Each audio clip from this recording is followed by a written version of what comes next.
the vaccine is coming.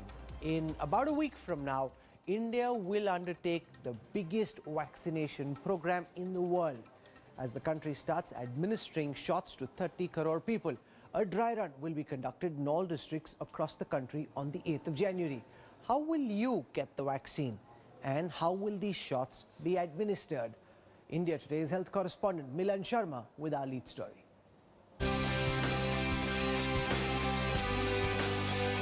India's wait for coronavirus vaccine is finally over. In less than a week, rollout is set to begin. The plan is to inoculate 30 crore people, including healthcare and frontline workers and senior citizens in the first phase.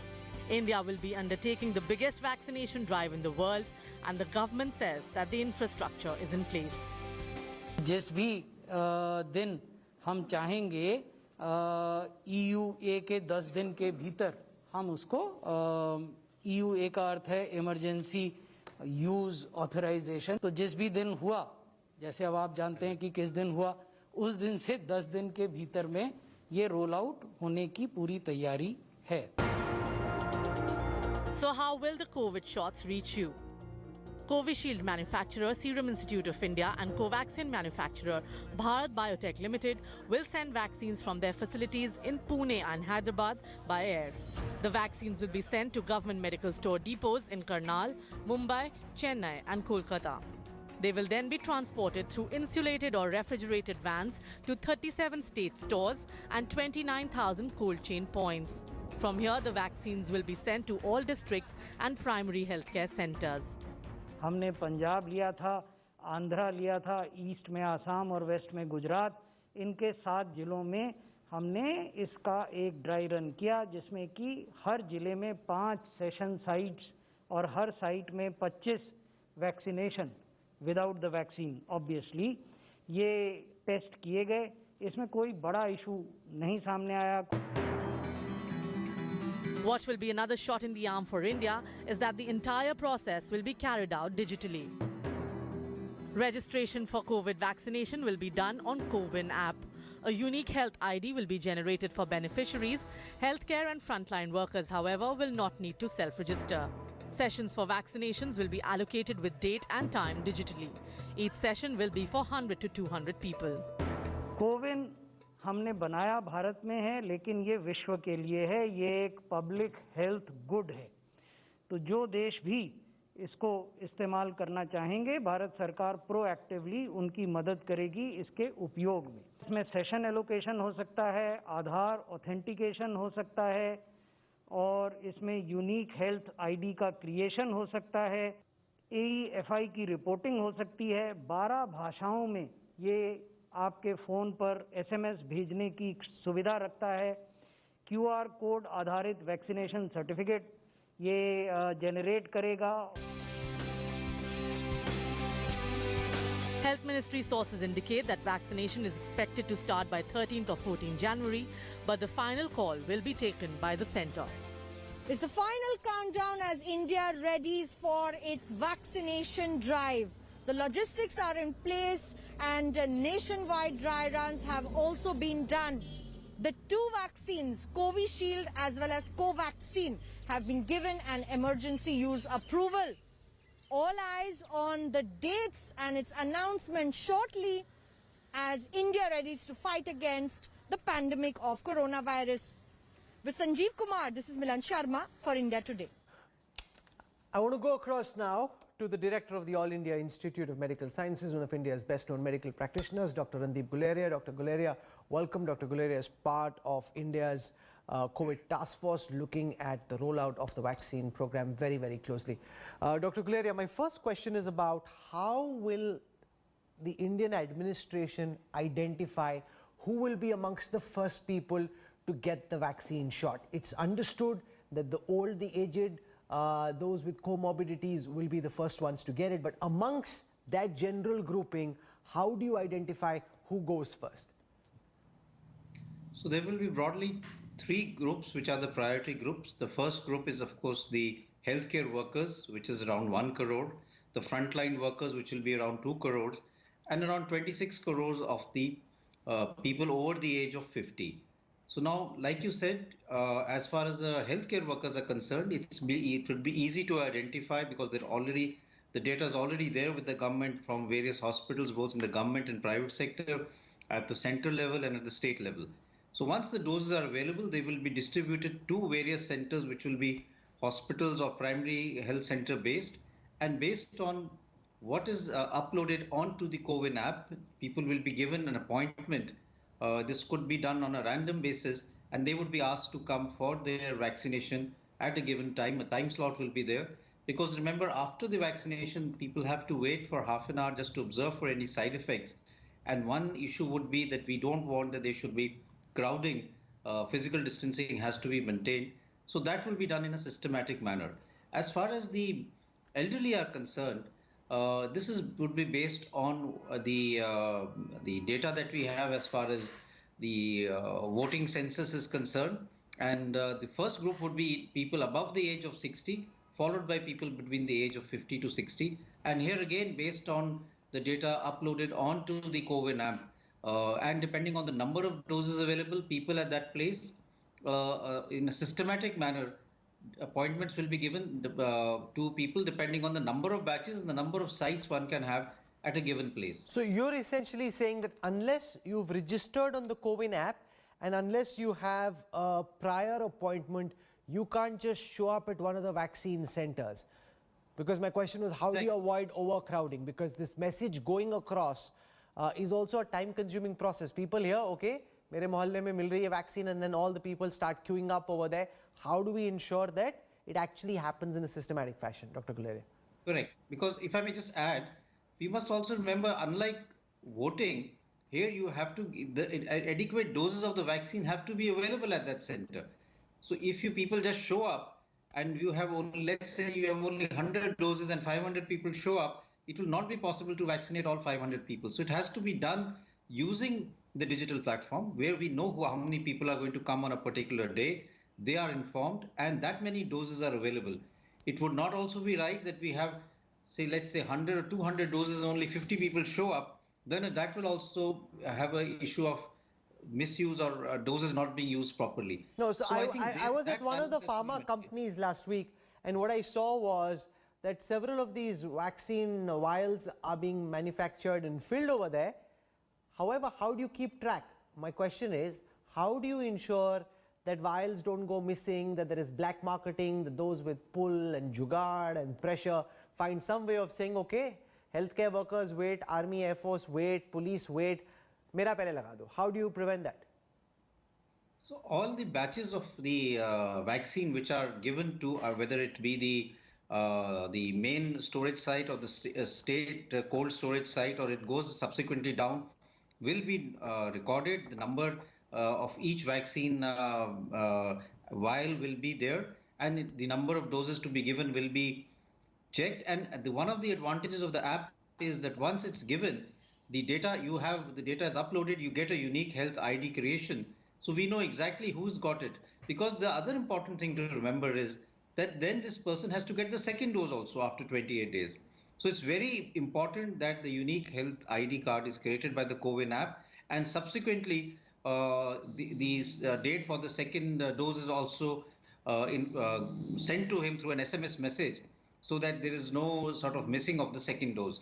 And finally, a QR code based vaccination certificate will be issued to all after all the doses have been given, so that this becomes some sort of a certificate that this person can show later on that he has been vaccinated and therefore is safe.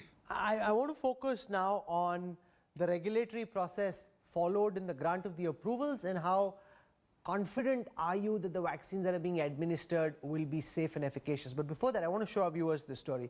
There's been a storm raging over Bharat Biotech's Covaxin being granted approval despite not providing phase 3 efficacy data. India Today has now accessed details of the minutes of the Central Drug Standards Organization control meeting. The regulator had recommended approval for the shot.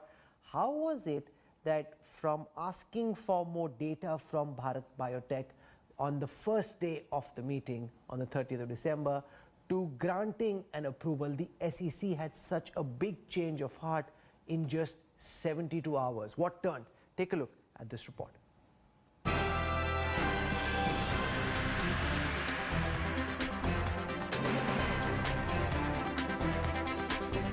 Gearing up for the rollout, one of the world's largest COVID immunization programs set to kickstart.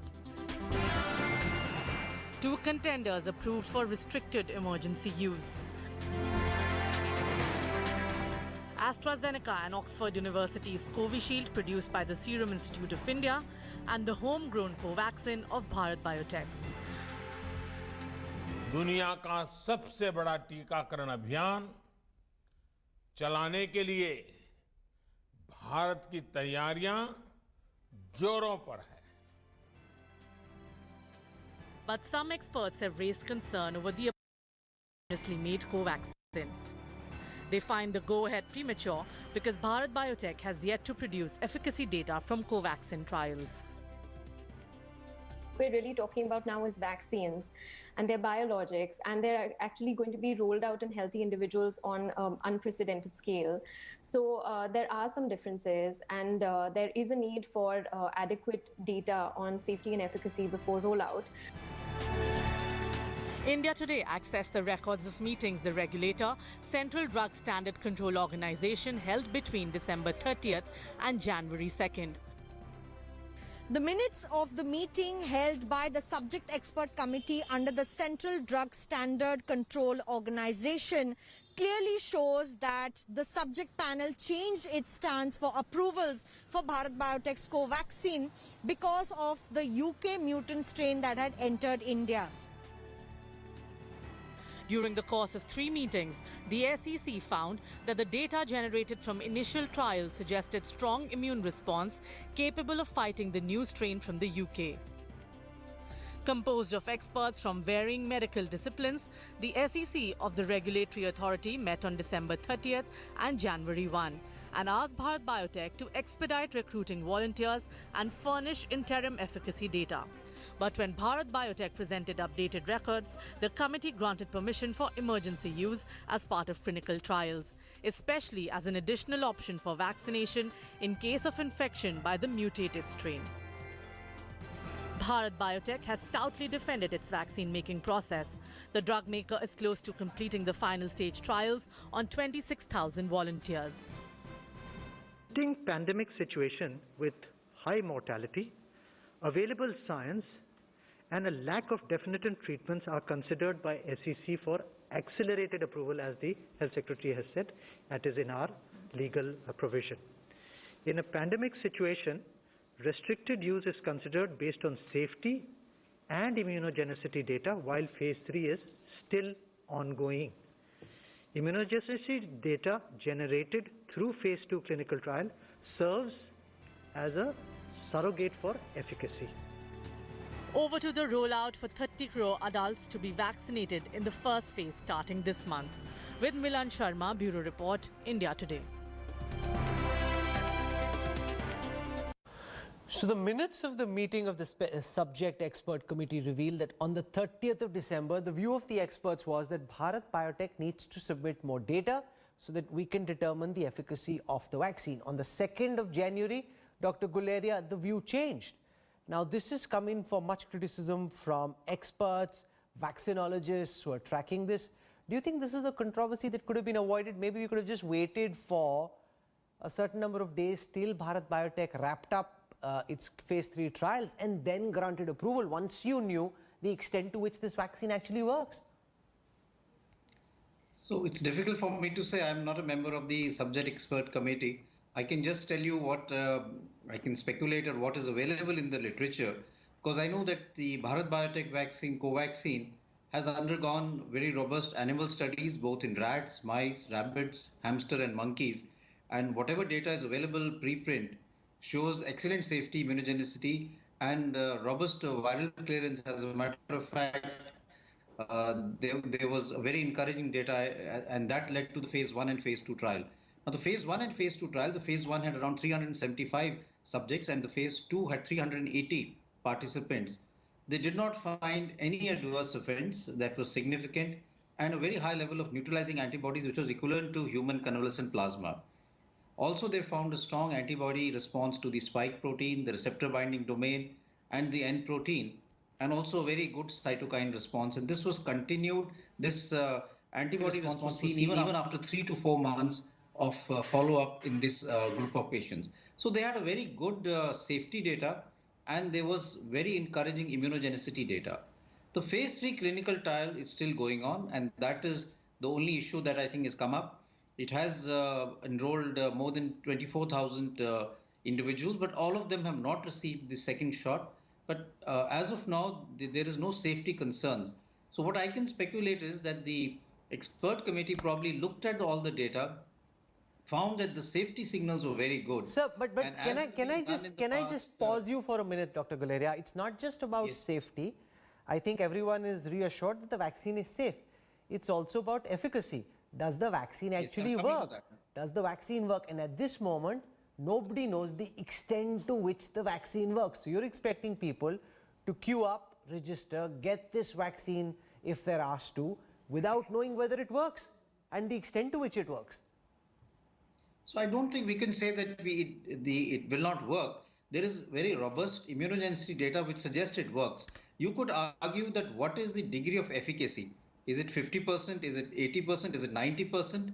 One could argue that you don't know how effective it is. There is enough immunogenicity data from phase 1 and phase 2 trial which show that it does work. So it will not be right to say that it doesn't work.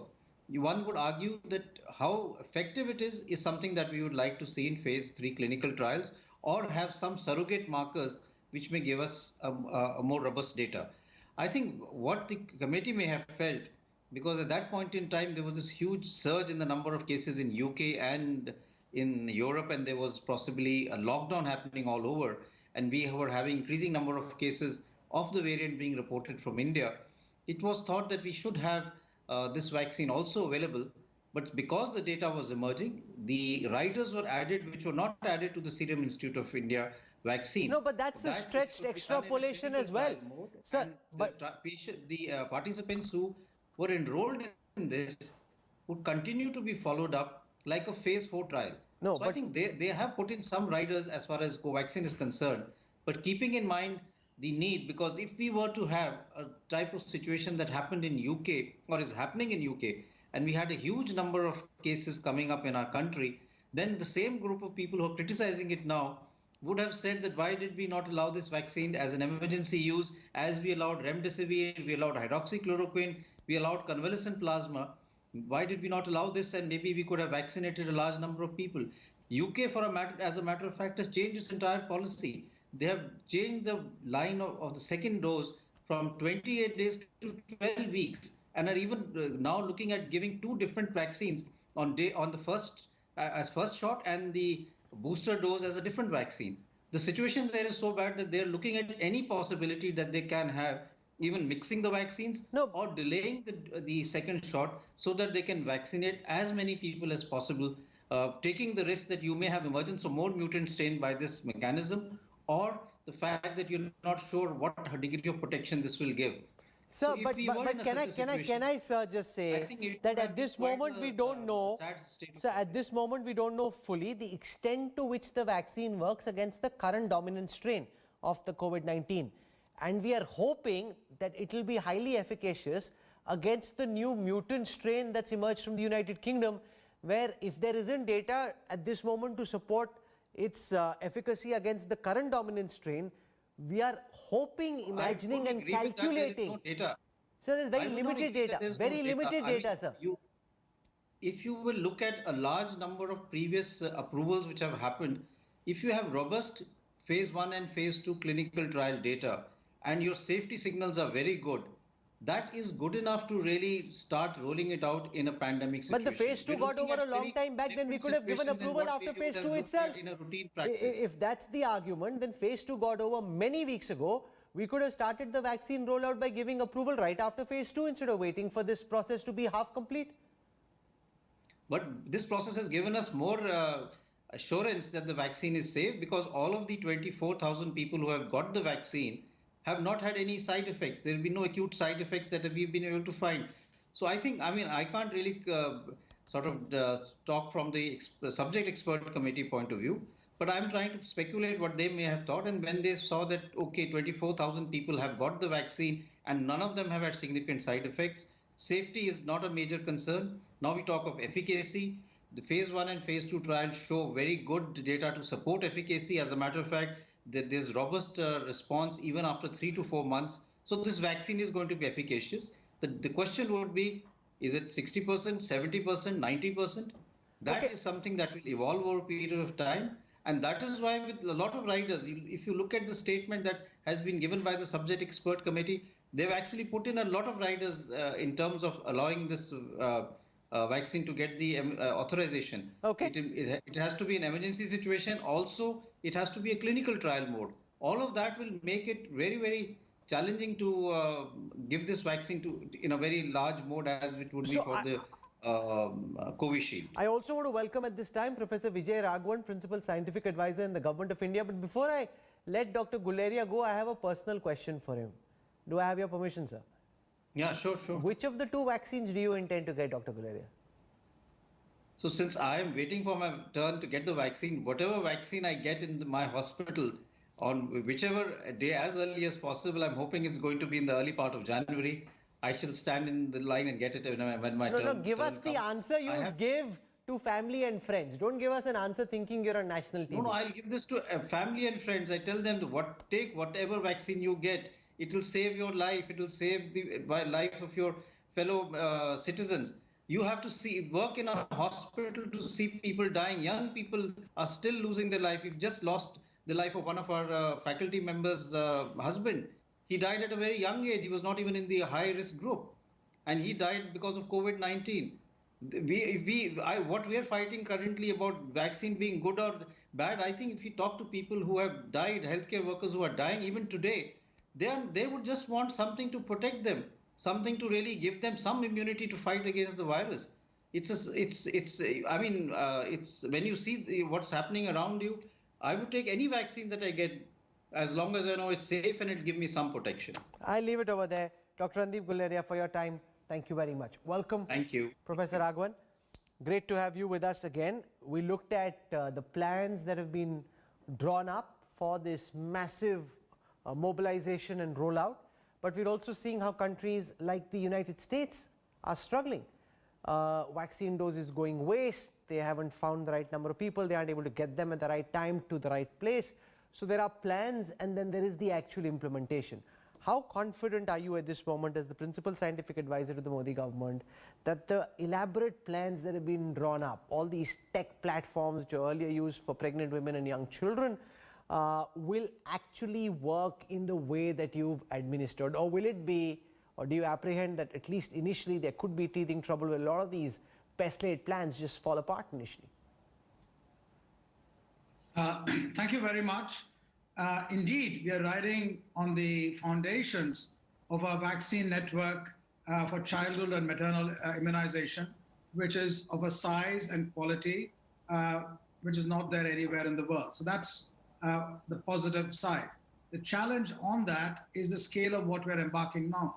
It's a much larger program, much more intense, and the job is to get it done in a much faster period. And this is indeed a challenge. So the entire network of distribution has indeed been put in place, from manufacturing facility to big warehouses which are refrigerated, to trucks which are refrigerated, to distribution centers which are refrigerated, and down to units which carry packs which are packaged in a manner not connected to power but are refrigerated when they have to go to remote areas. So timing is critical, labeling is critical, verifying that the labels have not gone above permitted temperatures critical, and all that has been put in place. Indeed, there's a very major IT platform, and to ensure that that doesn't collapse upon use, there have been multiple stress tests being done. And these are being done both in terms of those who can evaluate that when there are a huge number of people loading onto the system, is that safe? Those stress tests have been done. Ethical hackers have been got to check whether the system is robust and privacy can be maintained. So every possible test is being done continually to ensure that this is a safe and efficient method. Okay. One of the points that was made by Dr. Krishna Ella at the press conference that he did, he's the man who runs Bharat Biotech, is that they are struggling to find the right volunteers who have the right kind of comorbidities, the right age group to be able to complete the trial, which is why there's been a bit of a hold up. So then we started exploring. We went to the hospitals where these trials were being conducted. We were speaking to the medical faculty that was conducting these trials to understand why aren't people coming. Now, one of the problems seems to be that some people, and probably because of lack of awareness, think it's a bit of a waste of time to go for a trial and then end up with a placebo. They're saying if you're going to come all the way, please ensure that you give us the real dose. We're willing to take a risk and help in this trial. We don't want to come all the way, take all this tension and then discover that we actually ended up with a placebo. Now, it's that kind of behavioral change or that kind of pushback, which is in part because of human nature, but is what is actually creating a bit of a delay in the completion of the administration of the first dose. Remember, the second dose has started for about 5,000 people, but the first dose itself isn't completed because they haven't found the right kind of people who need to be made a part of the trial group. Take a look at this report.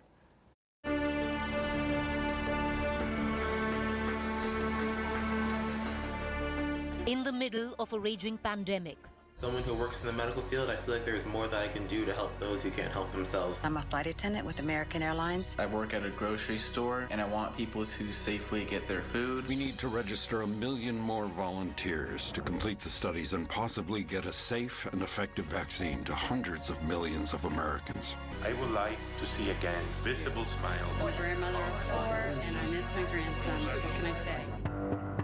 That is how Americans generated awareness about the fight ahead. Finding enough volunteers for vaccine trials.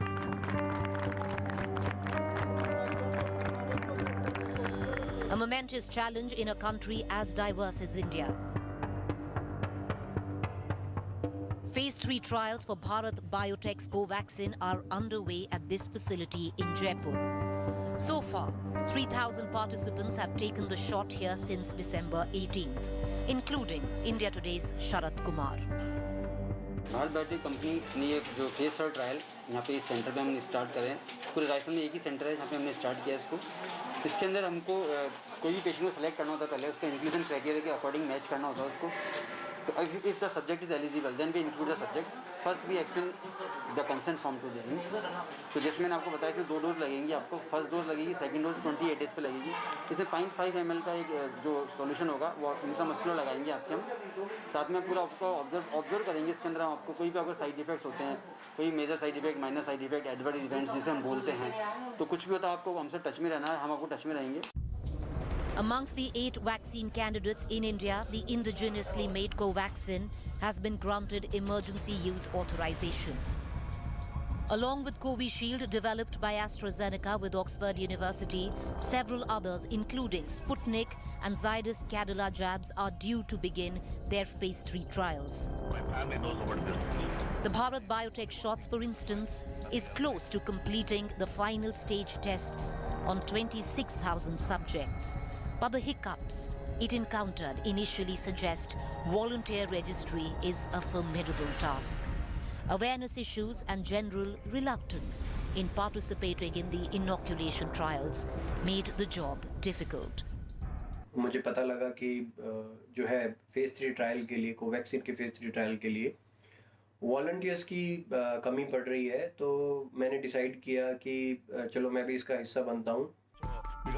Drug makers like Dr. Krishna Ella of Bharat Biotech insist negative narratives about their Made in India vaccine pose another challenge. Many people just talking about gossiping everything in a different direction to just backlash on the Indian companies. That is not right for us. We don't deserve that. TV channels now, they talk about everything what they want to. And everything they throw mud into TV. And now we are now waiting to clean up all our courts now. It's a sad part. There's no backup in this world anywhere. It usually takes years to develop vaccines against infectious diseases. But researchers use the latest technology, artificial intelligence, to complete 3 major stages of vaccine development in record time. With Milan Sharma, Bureau Report, India Today.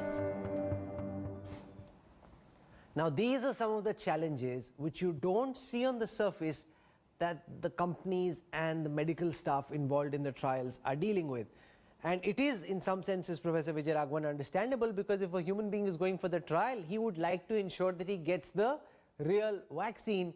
If somebody finds out later that he got a placebo, then he feels cheated. or he feels that it wasn't worth the effort. So how do you deal with challenges like this, which are delaying the process? And maybe if we'd found the right volunteers at the right speed, we'd be able to complete the phase 3 or move faster than we have been able to so far. Rahul, may I suggest that, it is the responsibility of all of us, and including those in the media, to convey not that if you get in the placebo arm that you're cheated, but it's a great honor and a responsibility for all of us to participate in trials. And whether you're on the placebo arm or not, you don't know, but that's what contributes. Now, we have on one side a demand for trials going forth speedily, and for all the quality, all the information which comes out of a trial to be there. And on the other hand, we can't have a situation, though I suspect this is a relatively solvable problem, which we heard Dr. Ella talk about. We can't have a situation where trial volunteers are difficult to get. There's been a dramatic change during the pandemic in attitudes towards trials in India. Earlier, there was a feeling that trials are to be done elsewhere and drugs are to be used here, or vaccines are to be used here. Today, there is a feeling that both research and the outcomes of the research need to be done here also. And therefore, when there's a mood that research should be done, it's important for all of us as scientists, students, people in important positions to communicate well to everyone that participating in trials is important, and indeed do that by setting a personal example. Those who are eligible to participate in the trial in these places, there are many people who are very articulate and understanding. They should set an example so that everyone else can follow. Are you concerned about what's happening in Europe and the United States, especially in countries like Britain, where they're now reaching levels which are worse than what they faced in the first flush of the COVID pandemic, and hospitals are being overrun this on account of the new strain? How much is a concern? Right now we've got the situation seeming to be coming under control. How much of a concern is what's happening in Europe? Because earlier what happened in Europe about a month and a half later happened in India. No, this is a matter for very, very serious concern. Let me give you two examples. Today, the 7-day rolling average of deaths per day in India is 18 deaths per 10 crores, right? In UK, today, the 7-day rolling average of deaths per day is about 1,013 per 10 crores. In the US, it is 808. So you can see how badly they've been hit. And they've been hit, unfortunately, at a time when, the vaccines were just coming out. We are in an extraordinary position where the vaccines are out. And there is a great potential, if you look at the kinds of strains which are evolving, that the spread will be much more rapid in the coming months. In that situation, it's vital that we have every instrument which we can use available to us. So I'm very concerned about what's happening in the UK. We've had, for example, first a variant in February which dominated many parts of the world. Then you had the UK variant and the South Africa variant. And then you had a concerning issue in a Danish mink colony where there was an infection which had a reduced immunity. Fortunately, that didn't get out. Now, these are the kinds of changes which are warning bells. It basically tells you when the virus spreads all over the world, there's a greater and greater chance that rare events which can dominate eventually will take place. And therefore, it's critically important that we watch what is happening elsewhere, not only deploy vaccines, but also deploy sequencing of different virus variants and connect that with their function so that we can be very careful. I want to show our viewers this report about what's happening in Europe, because in India, the number of cases, the number of deaths on a 7-day rolling average basis is coming down. But in many European countries, there's been a massive surge. From the United Kingdom to Germany, countries are imposing restrictions once again. The United States too is continuing to struggle in the battle against the coronavirus.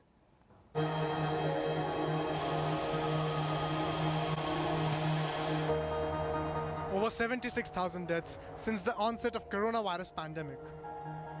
Nearly 61,000 infections in a day, the highest ever for the United Kingdom.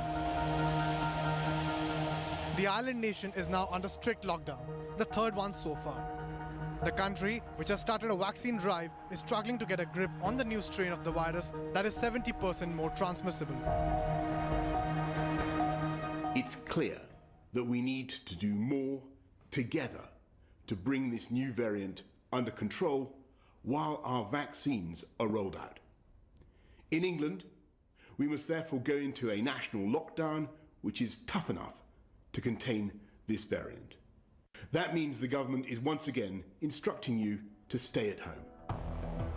The British Prime Minister described the coming days as the hardest yet, while imposing the toughest lockdown in the United Kingdom. All schools and colleges are shut. Citizens can leave their homes only for emergency purposes. Restaurants can deliver food but not alcohol. Only 6 people are allowed at weddings. Outdoor exercise allowed only once per day. Outdoor sports venues are shut, but events like English Premier League are allowed. The lockdown is backed by the Labour Party, which is otherwise critical of the government's role in controlling the pandemic. At this darkest of moments, we need a new national effort to rekindle the spirit of last March, to come together and to do everything possible. So Labour will support this lockdown. We will vote for it in Parliament. We will join in this national effort. I'm by the Oxford Street station and you can see only essential stuff is open here. Let me take you around and show you all these shops that would be normally buzzing with sales and people actually are shut down. This entire crossroad has a series of wonderful shops and restaurants. All of this is absolutely shut down.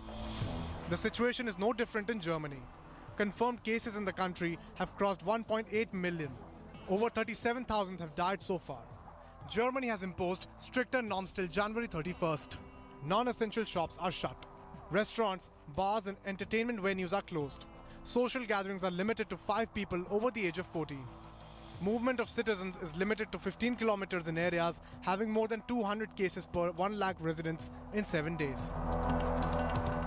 Apart from Europe, United States is also struggling in battling the virus, as the US reported as many as 3,900 COVID deaths in 24 hours, a new record on Tuesday. Globally, COVID-19 cases have surpassed 86 million mark with more than 1.8 million deaths. Bureau Report, India Today. India has largely been caught up in its own battle, so much so that many haven't paused to reflect, Professor Raghavan, that we're actually doing a lot better in comparison with a country like the United States, where the political leadership has had mixed and confused messaging. Their rollout hasn't been as proper. In India, touch wood, and I hope it stays this way, we've actually, for a country of our size, the number of people we have, the kind of healthcare facilities we have, net, we haven't done too badly, and maybe 1 year later, 2 years later, when we all look back, this would be seen as a matter of great satisfaction. You know, this is a very important point, given the size, the complexity, and the diversity of the country. It's been an incredibly challenging time, but the response has been very remarkable, as you said. Countries with extraordinary preparedness have not been able to manage responses for a variety of reasons. It could be chance, context, rigidity of systems, multiple reasons. And when there are so many variables, it's very difficult to predict what caused what. But we must keep in mind, very, very importantly, seeing what's happening in Europe now, it's reminiscent of what happened in the early days of 2019. We must respect the power of the exponential. 2 can go to 4, 4 to 8, 8 to 16, and very rapidly, new kinds of variants can take over. These don't have to be more, they don't have to damage more, but they just by spreading more in a large population, they can cause more people to fall ill. That's why every measure of care is needed right now. Finally, that same question that I asked Dr. Guleria, which of the 2 vaccines do you intend to take? Are you amongst those who will be queuing up to get the jab first, or would you rather sit back, let everyone else go first, see what happens and then decide?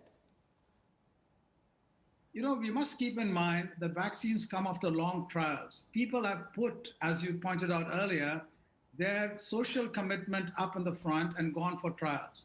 And there are tens of thousands of people in trials all over the world. So we must respect that, and when offered a vaccine, just take it. Ideally, I mean, it would be lovely if I had a twin and I could take one and the twin could take the other, but I will take whichever one I'm offered. Okay, so both the good doctors who are part of the government's administration suggesting that just take whatever you get. Don't think too hard. This is not Nike or Reebok. This is not Pepsi or Coke. Just take what you get. That's the message from both these doctors. Thank you very much, Professor Raghavan. Pleasure as always, and I wish you all the best for this mega rollout.